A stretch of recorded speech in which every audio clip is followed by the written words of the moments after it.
The fourth round tie was at Old Trafford. Manchester United up against their great rivals Liverpool. Describing the drama, here's Ian Darke. You do feel that the referee will have a big part to play today with tension running so high.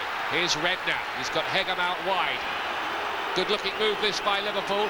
Fowler and Owen both waiting. Here's the cross and Owen has done it for Liverpool with only 2.5 minutes on the clock. What's that? 30 yards. Giggs might take it. No, it's Beckham. Ops not to shoot. And there's the equaliser from Dwight Yorke. United out of jail with under 2 minutes left on the clock.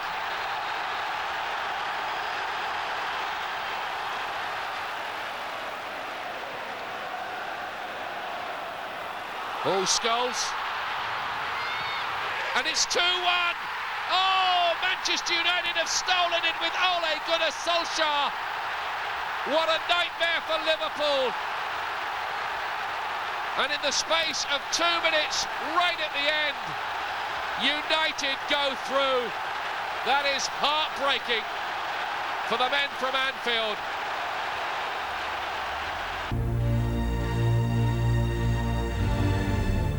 Portsmouth had knocked out Premier League opposition in round 3. That momentum was quickly maintained as a passionate opening brought them a goal inside 9 minutes. Frenchman Jeff Perron set it up.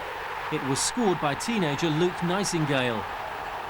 However, Leeds are a different proposition to Nottingham Forest, and their response was instant. Ian Hart's cross converted by David Weatherall.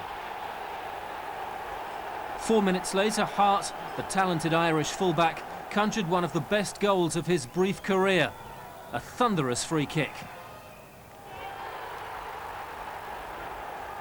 It was the beginning of the end for Portsmouth's cup dream. Leeds were missing 6 regulars, but their second half performance was full of pace, panache and goals.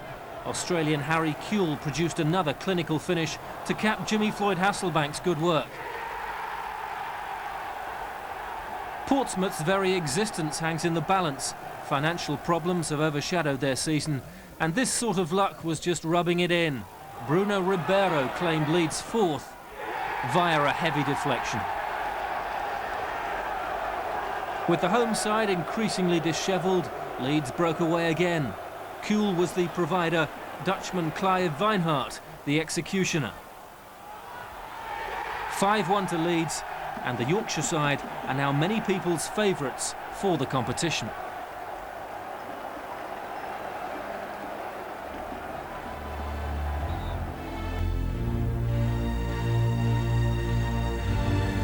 One of only 3 all-Premier League ties saw Coventry go to Leicester in a Midlands derby. Home advantage and league positions suggested Leicester. Noel Whelan's exquisite chip suggested things might not be so clear-cut. To complicate the issue, then came a frenetic minute of controversy just before half-time. Dutchman George Boateng had already been booked when he bundled over Theodore Zagorakis on the edge of the area. Out came a second yellow card, and Boateng's match was over.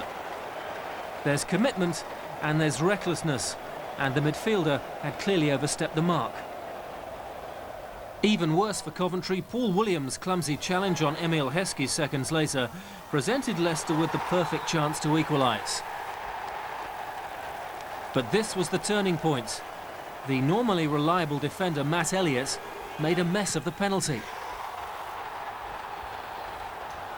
10-men Coventry spent the entire second half clinging to their advantage. Well, almost. In the final minutes, Paul Telfer still had enough energy to make a break for it. 2-0 to Coventry. It became 3-0 deep into injury time. Another counter-attack left Leicester stretched and burned.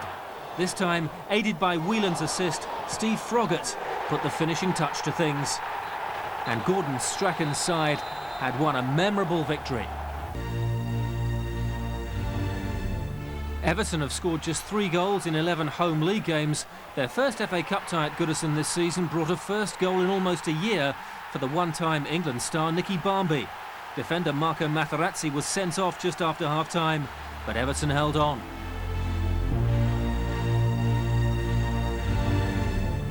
Beaten finalists last year, Newcastle's progress to round 5 was helped by several first-half refereeing decisions. Bradford were denied a clear penalty, and then Timur Ketsbaya's good work set up Dietmar Hamann for his first goal in English football. Alan Shearer's form has been poor by his high standards.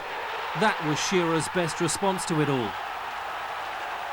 Newcastle finally had some breathing space, and with gaps beginning to appear in the Bradford defence, Ketsbaya capped his productive day with a goal. It all helped take the attention away from rumours of a training ground bust-up between Shearer and manager Ruud Gullit.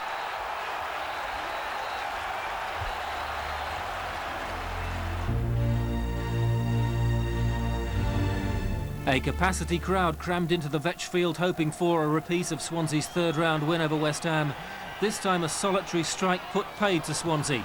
Just 8 minutes remained when Kevin Harper broke Welsh hearts to put Derby through.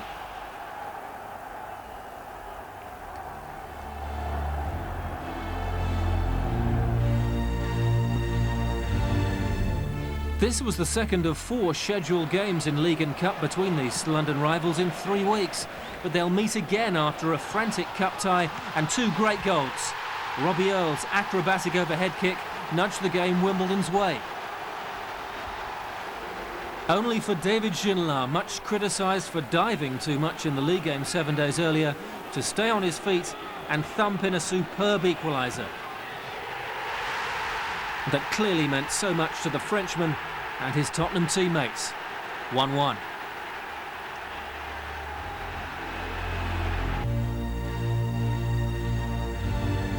Benito Carboni's current form compares favourably to any player in England. The little Italian created Emerson Tome's first ever Wednesday goal. Before clinching another victory for Premier League opposition over First Division in dazzling style. A dipping 35-yarder left Stockport keeper Eric Nixon helpless. Stockport's Paul Cook crowned his afternoon rather less auspiciously. He may have been fouled by Wednesday's Danny Sonner, but Cook's reckless response left the referee with only one possible alternative. And all in all, an unhappy return to Hillsborough for the Stockport manager Gary Megson. On paper, it was a complete mismatch, an $87 million difference in lineups. Chelsea, the Premier League leaders, and Oxford United fighting to avoid relegation from First Division. But Oxford had nothing to lose and looked dangerous from the outset. Oh, it's a great cross! Oh. Mark Watson saved Chelsea from going in early when Roberto Di Matteo found Gianluca Vialli. As Di Matteo takes it on to Vialli. Great block. When Frank Leboeuf connected with Dean Windass, Oxford gave Chelsea another early wake-up call from the free. And De Hoy has to punch the ball to safety with Matt Murphy arriving. Oxford were frustrating their star-studded counterparts, and Windass went close to opening Oxford's account. It's Windass, and it's not too far away.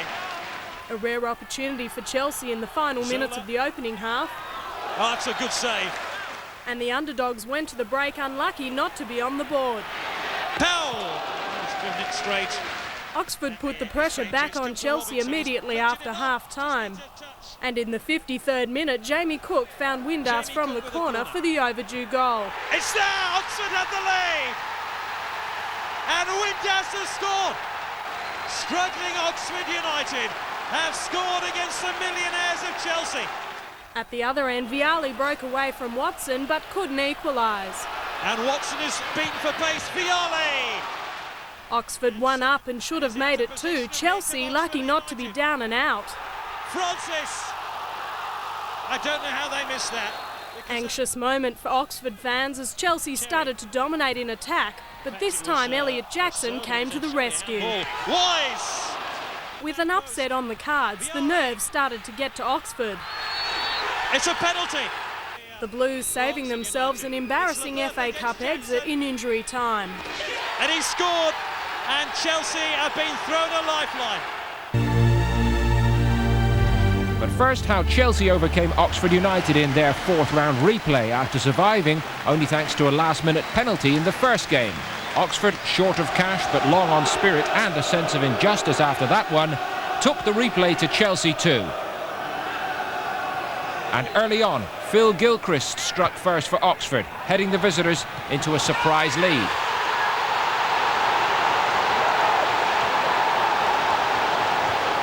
It didn't take long for Chelsea to recover though. Gianfranco Zola sliced his way through Oxford's midfield to set up Dennis Wise, Chelsea's captain, with the equaliser.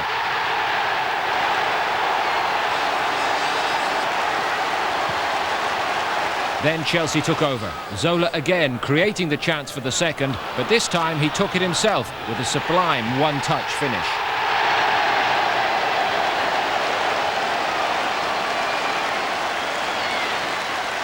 Thereafter, Oxford struggled to stay in touch, and they gifted Chelsea the decisive goal, new signing Michael Forsell showing a glimpse of a big talent for the future.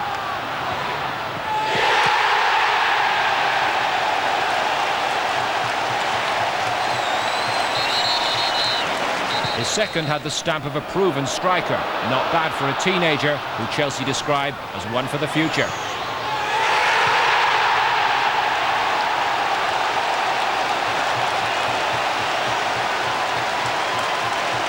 Even in defeat, Oxford never stopped fighting, and they kept the scoreline respectable. Dennis Wise was sent off for the fourth time this season for this deliberate handball. And from the spot, Dean Windass hammered home his kick. Chelsea through, but Oxford with every reason to be pleased with themselves after two much-needed cash bonuses from the FA Cup.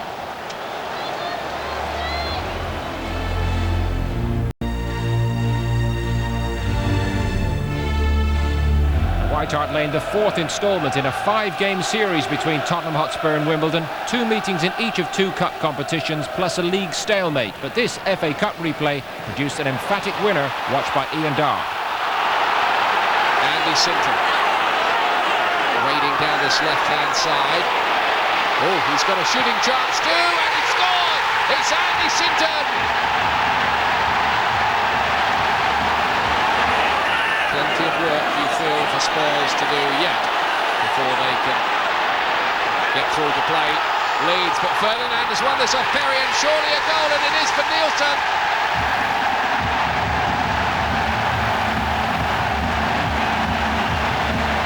Carr joining in. Not been too bothered about getting too many men forward. And the deflection is in. What a crazy goal! What a crazy goal!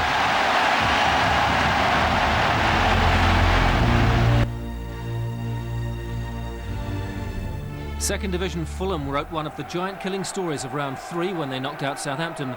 Defender Simon Morgan's 8th-minute header was the trigger for an even bigger upset. Aston Villa, second in the Premier League, were unable to respond. Fulham, supremely motivated by Kevin Keegan, doubled their lead as Steve Hayward's free kick was deflected in. Two divisions counted for nothing. The Londoners were the better side and take their place in round 5 for the first time in 24 years.